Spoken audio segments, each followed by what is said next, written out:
can we just back up a second? I just want to mention this. So this decentralized autonomous corporation company. Okay, the DACs for short. Yes. Okay. Now, so this is effectively, it's like it's a company that lives in the computing cloud, right? Yes. And it has shareholders, and it is effectively code, and it has and it performs some function. Yes. And people there'll be customers of this company who will pay fees or whatever for some service back that this program that lives in the cloud will do, and the shareholders will receive those profits as distributed by the code. Yes. So it becomes a trustless environment for the operations of things. I would say you just nailed the description perfectly.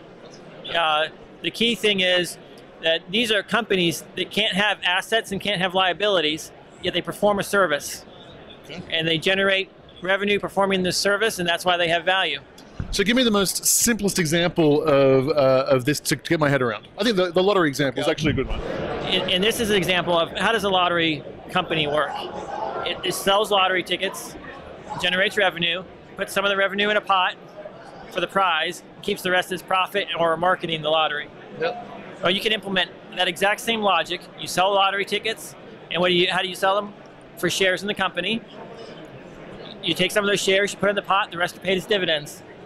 And then the shareholders go out and they market the lottery, and you can do all kinds of things. You can even turn it into a charity where a portion of the ticket sales is given to charity.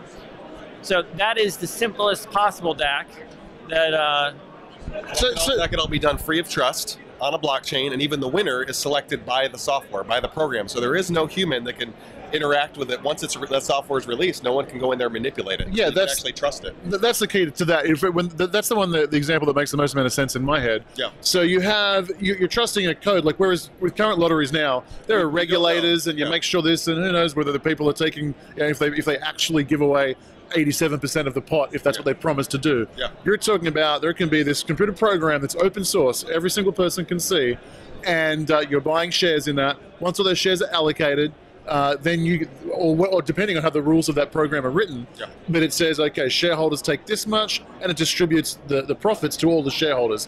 And the winner of the thinger, it takes this much, and it's completely transparent, guaranteed, trustless, no need to trust regulators, no need to trust, and it's just a program that's operating in the cloud.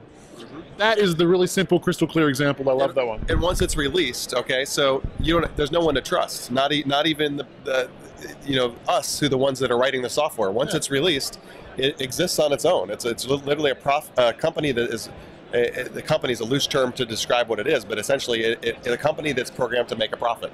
Yes. And this is the first time in history that technology would allow something like that to even exist. Yeah. Yeah, so that's an example, but there's other things that are also relatively easy to understand.